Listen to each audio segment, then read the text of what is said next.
Ginoo, pagkamahimayaon sa imong ngalan sa tibuok kalibutan. Unsa ba ang tawo nga manumbaling ka man kaniya, o ang anak sa tawo nga mag-alima ka man kaniya.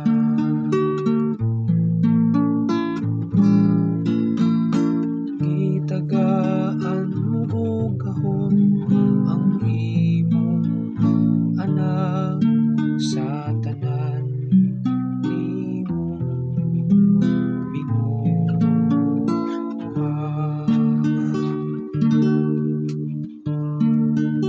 Gihimo mo siya nga ubos lamang og diyotay sa mga anghel, ug gipurong-purongan mo siya sa himaya o kadungganan. Gipamandong mo siya sa mga buhat sa imong kamot. Gibutang mo ang tanan ubos sa iyang mga tiil.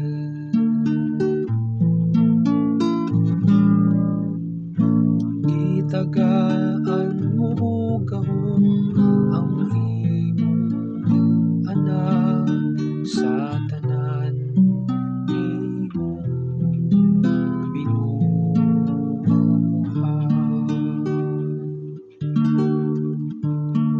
Ang tanang mga karnero kabakahan, ug ang mga hayop sa kaumahan,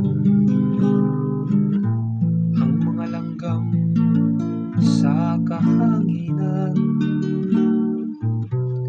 ang mga isda sa kadagatan, kung bisan unsa nga nagalangoy sa kalawuran.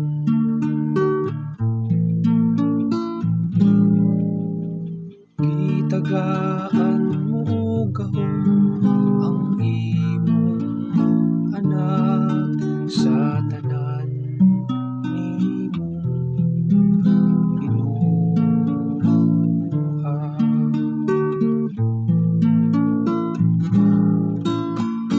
Gitagaan mo og gahom ang imong